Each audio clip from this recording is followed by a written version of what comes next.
Hello and welcome to Pip Says Media. Here's another helpful video for you. How to beat writer's block in 10 easy steps. So let's go ahead and get into set the stage for what writer's block does and what writer's block is.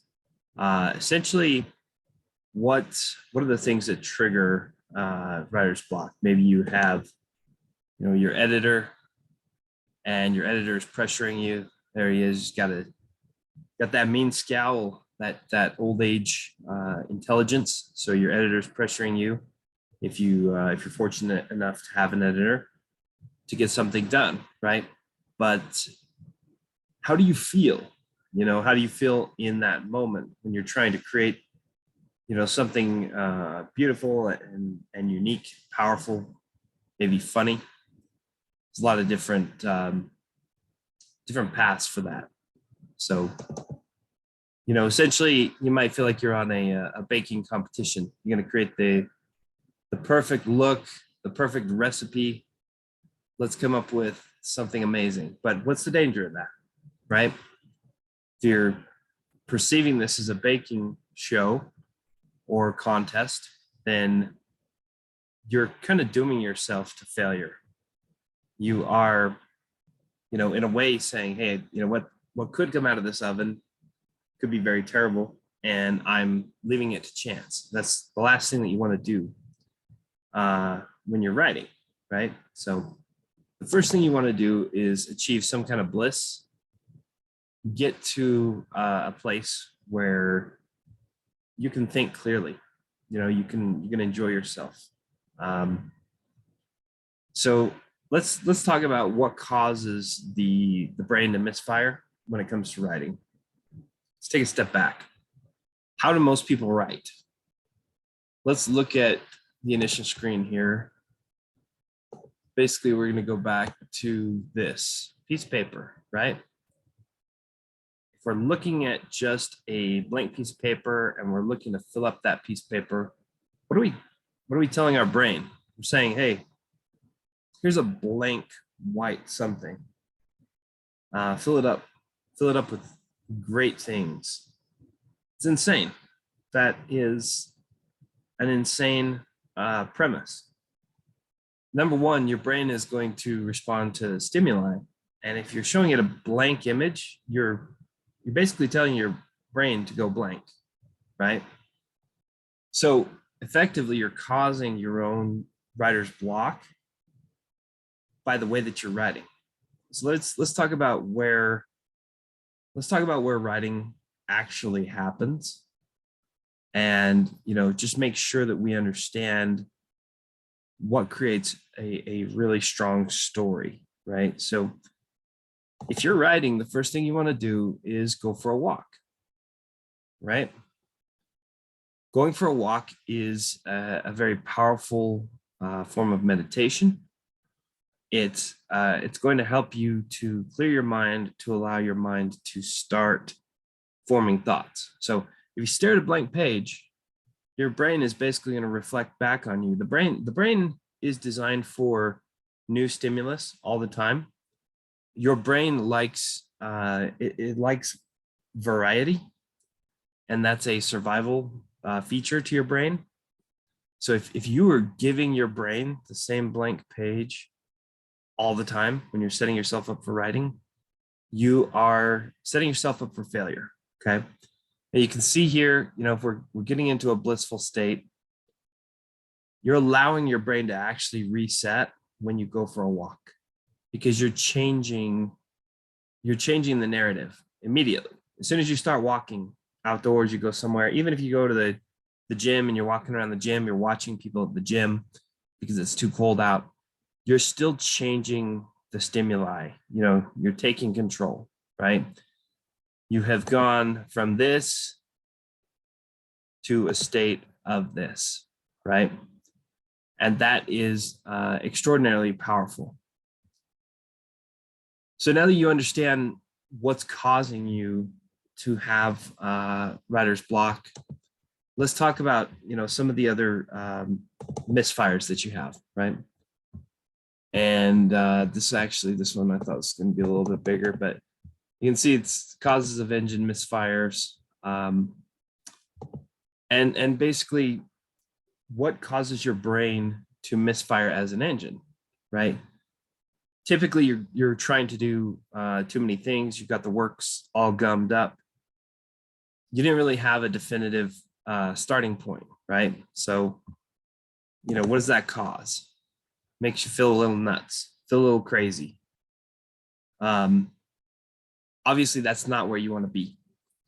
If you are directionless, if you don't have a definitive starting point, then that's going to compound your writer's block. So the combination of the blank page and not having a definitive path drawn for your creativity, even creative thoughts need structure, which is ironic, right? Because creativity is supposed to be flexible and fluid and dynamic. And while that is all true, creativity also does need to follow a theme. If people are going to follow your creativity, which is, in the form of a story, there has to be structure to it. And that's the trick. The right side of your brain does not like order as much as the left side of your brain. So how do you overcome that, right? This again goes back to the idea of getting out for a walk, right? What is happening? What's possible when I go out for a walk?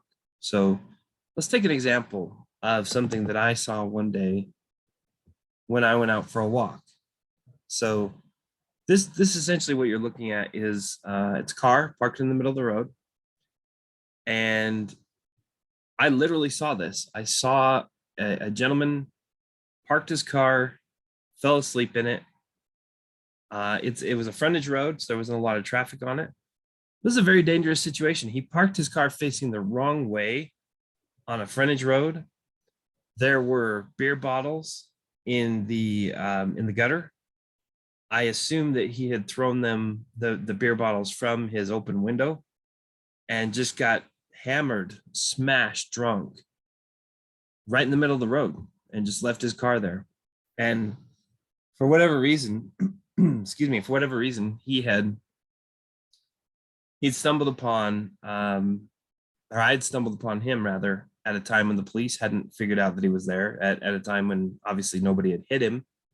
I assumed that, maybe a few people had swerved around him.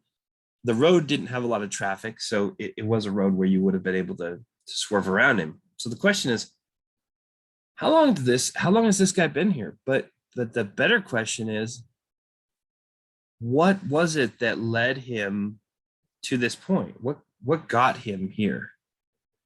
And think about that. I go for a walk. I'm not on my feet for more than 5 minutes. I've already stumbled into something incredibly odd. And the lines are getting drawn, for me very quickly. Like, how did he get to this point? What would lead someone to be that bold with the police where they're going to get drunk in their car, throw beer bottles out the window, leave their car in the middle of the street? What kind of person do you need to be? What has happened in your life? What kind of person you need to be for that? And so, does this person have a mental condition? Have they struggled with that mental condition their whole life? There are just so many lines that can be drawn. And that's why I say, when you're writing, when you're actually doing the creative part of the writing, you should never, ever, ever stare at a blank page. Okay. So, obviously there's things that I've covered in this video, but number one is don't stare at a blank page. Number two, go walking at a bare minimum. Now, if you're writing a story about someone's physical transformation through exercise, then you should be living as much as possible a physical transformation of your own. The story isn't going to have legs or take shape if you're not doing those things to yourself. And I know it sounds like, those things are for a method actor. I'm a writer. I'm not a method writer. Well, are you though? That's the question. How good do you want to be? Because there are, 50 million fools out there with keyboards just like you, and they will put virtual pen to paper. They will produce work, and your work is going to get lost in the garbage bin right along with theirs if you don't go further than they're willing to go, if you don't do extra things. So do I recommend that you become a method writer? To an extent, certainly. There's ways that that could be unhealthy, but anything that you can legally experience in your story that pertains to your story, you should do it. Now, you know, that can get into some territory that's a little odd, but that's kind of the nature of what we're doing, isn't it? I mean, we want the reader to respect us. And if we want the reader to respect us, then the first thing that we need to do is respect the reader's intelligence. If we're not willing to experience new things ourselves at the behest of our readers, then what are we doing? Who are we? How are we helping them to experience something new in this world? So my litmus test for a very strong story is going to be, does it create something new for the reader? Is it something that I've seen 100 times, or is it fresh? You know, I'll give an example, and this is mine, so don't you dare think that you can steal it. But this, think about a woman or a gentleman goes into an art gallery, purchases a very expensive piece of art, takes the art out to a fountain just outside of the gallery, places the art, you know, mounts it on the fountain, drops his or her pants, Levi's, jeans, whatever, pulls her panties aside, whatever the case may be, and urinates on this expensive piece of art, you know, probably a painting, you know, obviously something where the colors would run. Now I know that's a disturbing image, right? And it's meant to be. That is, but it's also profound. It's something that people are not going to forget. So when someone's reading your story, you know, what kind of a storyteller do you want to be? Do you want to be the storyteller that says, oh, you know, the guy in the black hat shot the other guy in the white hat, which is, you know, that's a joke from Throw Mama from the Train. If you've ever seen that film, if you've never seen that film, as a writer, you really ought to check it out. The film is called Throw Mama from the Train. It's hilarious, and I thought it was, you know, hyperbole. I thought it was I thought it was just very inaccurate in terms of the way that people write, but a lot of common people unfortunately do write the way that the characters write in that film.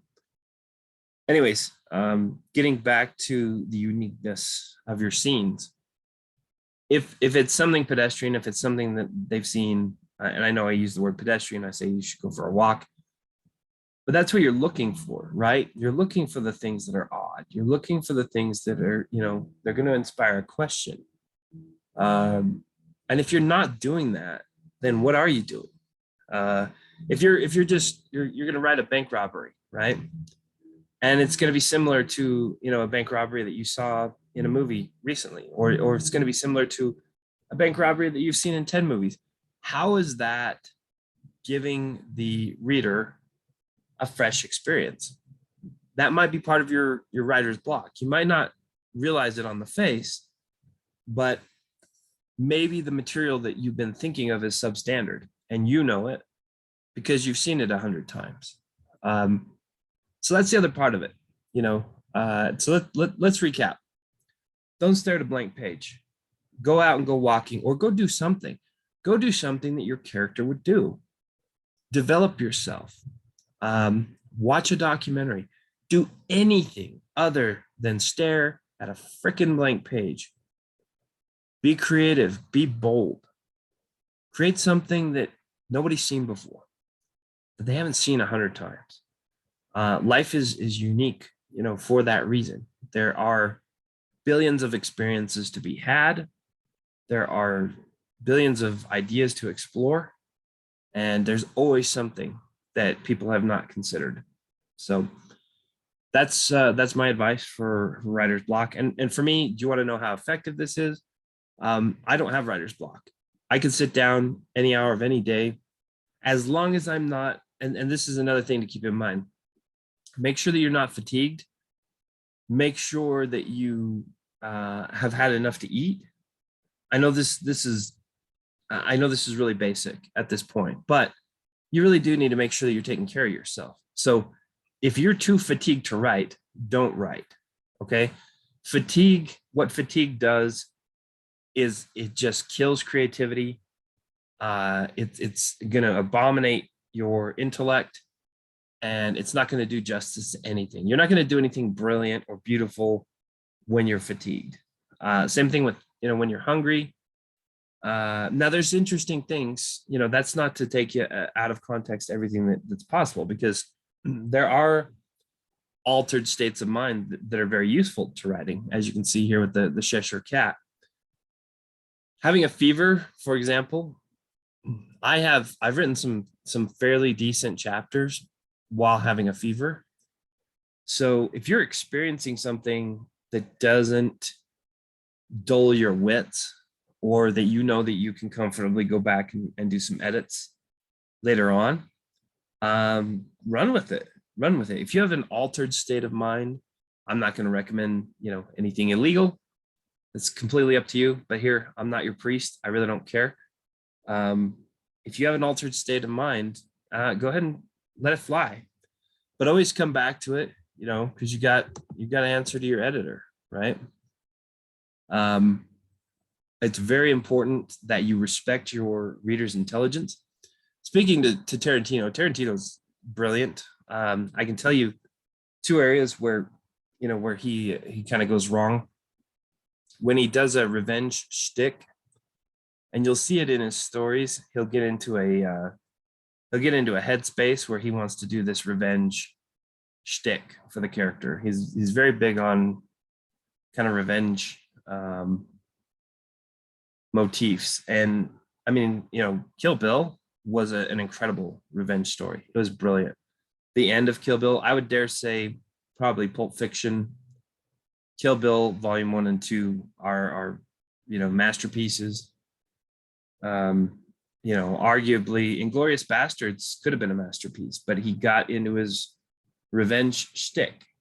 And Django Unchained could have been a masterpiece, but he got into his revenge shtick again. And you'll see there's a moment in the story where it turns and it goes into that revenge mode. And suddenly it's really dumbed down, several IQ points. So it's a little tragic for him, because, I mean, like I said, Django Unchained as a film, all the way up to where, well, spoiler alert, where the owner of Candyland, I forget the character's name. I know his last name is Candy. Where Leonardo DiCaprio's character is killed, that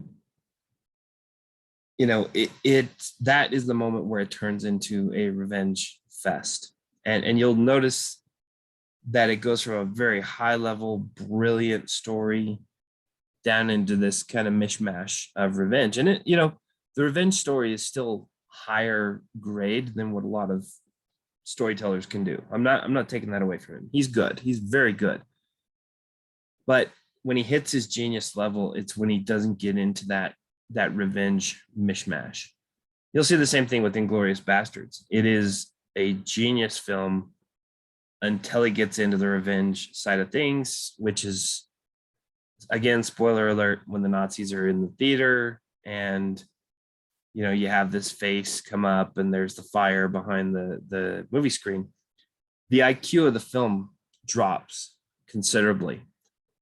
Another thing that gets in the way for him sometimes is his ego. And when you have the Hateful Eight, the Hateful Eight is probably, well, it's definitely the Tarantino film that I have the least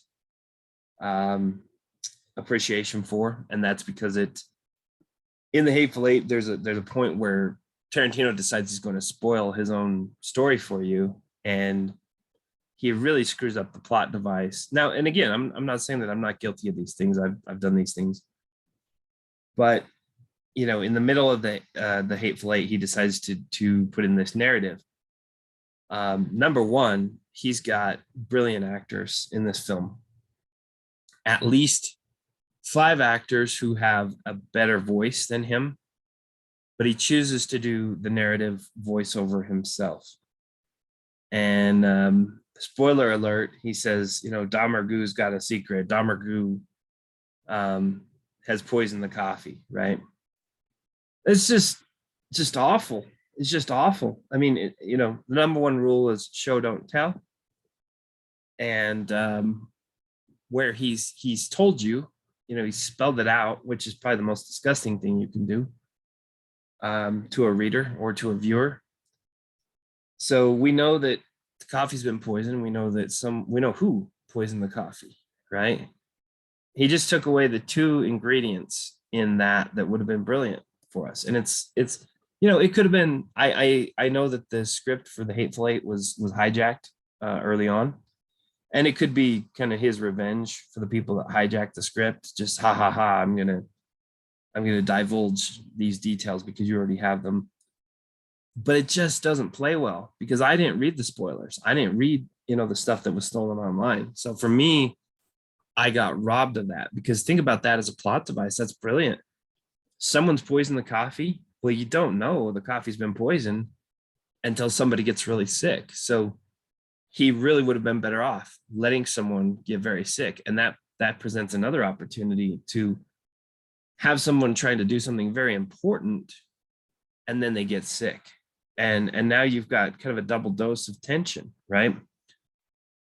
Then the second piece of it, who poisoned the coffee? Now, if memory serves, he said, Dom Margou's got a secret. She knows that the coffee's been poisoned. I believe he did keep the second piece a mystery as to who actually poisoned the coffee, or who was actually helping her. So I really got to give him points for that. I can't, I don't want to crap on his work, and that's not my intent. But I just want to show you that even the masters, and he definitely is a master. He's got masterpieces under his belt. He writes dialogue like a wild man. But even the masters can have huge oversights and not respect the intelligence of their viewers or their readers. So watch out for, your habits, the habits that you have that are going to hurt your stories, because you are going to get into habits the more stories you write, and you are going to see there's a turning point where the intelligence of your story is going to drop drastically because you've gotten into a pattern. So avoid that and be cognizant of it. What is, his is the revenge mishmash. Mine, I can tell you that mine is the double crosses and triple crosses. I love double crosses and triple crosses in stories, and to continue to flip that around. But again, that can get convoluted, and it can lose its intelligence and its edge. Number one, if you didn't earn it, because I do have a novel that I wrote called Shots Fired in the Melting Pot, where I had a double cross and I didn't earn it. And the audience will call you out on it when you didn't earn it. You didn't give them enough of a hint. You didn't give them enough of background information on a character. Game of Thrones did the same thing. Game of Thrones season 8, they had a double cross. They did not earn it. It's very easy oversight to make. So, when you're talking about keeping up the storyline and making sure that everything is consistent and everything has good flow, you just want to walk through it and look at, how am I teeing this up? Am I respecting my audience? Am I respecting their intelligence? Just keep asking that question, because if you overanalyze and you try to see patterns in everything that you do, you're just going to get into a pitfall. So keep it simple. Don't write to a blank page.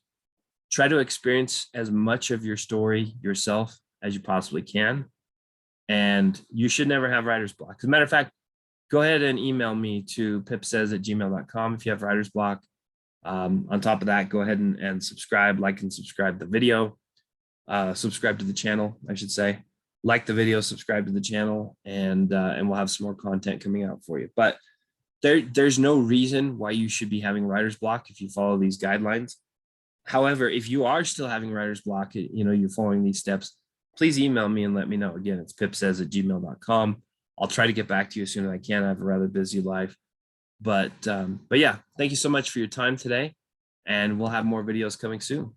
Thanks. Bye.